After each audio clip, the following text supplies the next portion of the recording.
मित्रांनो, आपण मागील व्हिडिओ पाहिले असतील इराणी अक्कलकराचे.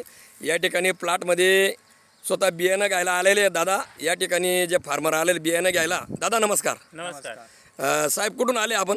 आम्ही जळगाववरून आलेले. आपण किती किलो बियाणं घेतलं आता? मी 4 किलो 4 किलो बियाणं घेतलं. या ठिकाणी तुम्ही जे मोबाईलमध्ये व्हिडिओ पाहिलेला होता तो व्हिडिओ मीच बनवलेला होता.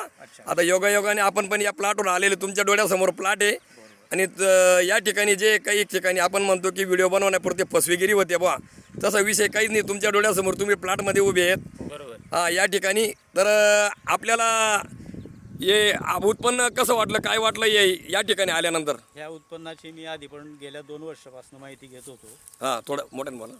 या उत्पन्नाची मी 2 वर्षापासून माहिती घेत होतो. 2 वर्षापासून माहिती घेत होतो. बरोबर. आणि गेल्या 2 वर्षापूर्वी हो हो, याचा रेट बऱ्यापैकी 40 ते 50 हजार रुपये क्विंटलने चालू झालेला होता. 2 वर्षापूर्वी 40 ते 50 हजार रुपये क्विंटलने हो चालू झालेला होता. बरोबर. या वर्षी निवश मंडी जी आहे हो मध्य प्रदेशातील, हो, तिथे याचा रेट यावर्षी 3,40,000 रुपयापर्यंत गेला. निमच मंडीला यावर्षी 3,40,000 रुपये पर क्विंटल पर्यंत रेट गेलेला आहे.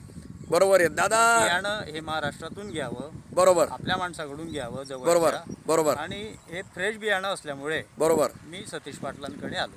बरोबर. मी आता 4 किलो बियाणं घेतलं. या दादांनी 4 किलो बियाणं घेतलेलं आहे. फसवेगिरीचा विषय अजिबात नाही दादा. गिरेज नाही. कारण या दादांनी मागील 2 वर्षापूर्वी यामध्ये हे दादा इनवाइल्ड आहेत. त्यांना 2 वर्षापूर्वीची माहिती आहे. निमचचं जे मध्य प्रदेशातील मार्केट आहे त्या मार्केटचाही या दादांनी त्या ठिकाणी पडताळणी केलेली आहे.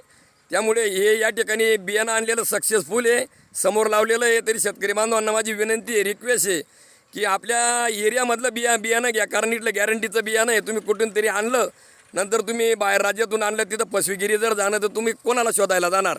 त्यामुळे आपल्या एरियातील शेतकरी बांधवांनी या ठिकाणी सिंधी येथील या दादांनी बियाणं घेतलेलं आहे. हे फुल असतं. हो, याला जर जास्त काळ झाला हो, तर याचं बियाण्याचं उगवण क्षमता कमी होऊन जाते. बरोबर.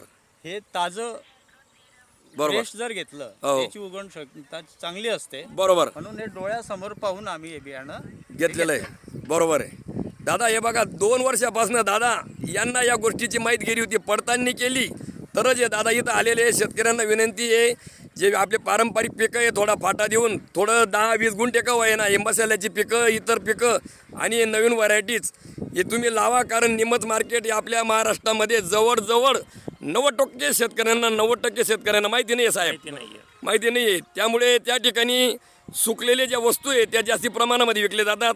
त्या ठिकाणी जे आयुर्वेदिक प्रॉडक्ट आहेत ते पण विकले जातात. त्यामुळे शेतकऱ्यांनी त्या आयुर्वेदिक प्रॉडक्टकडे वळावं आणि नुकसान होण्यापासून शेतकऱ्यांनी दूर राहावं. कारण प्रत्येक गोष्टीला भाव मिळत नाही, हे फार हवालदिल झालेला आहे शेतकरी. त्यामुळे आपण जे बियाणं घेतले, आपण जे लागवड करताय ते तुम्हाला शुभेच्छा आहे दादा.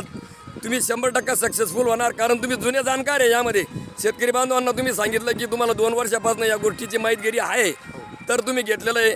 तरी शेतकरी बांधवांना विनंती आहे, अगोदर पण व्हिडिओ मी टाकलेले होते. शेतकरी बांधवांनी बियाणं घ्यायला यायचं असेल, तालुका बडगाव, जिल्हा जळगाव. बडगाव येथे सिंधी येथे सतीश पाटील यांच्या शेतात हे लावलेलं आहे.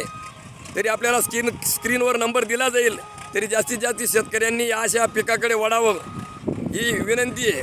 तरी आपल्या सर्व शेतकऱ्यांना नुकसान होऊ नये, चांगलं पुढील वर्ष चांगलं जावं ही विनंती. नमस्कार.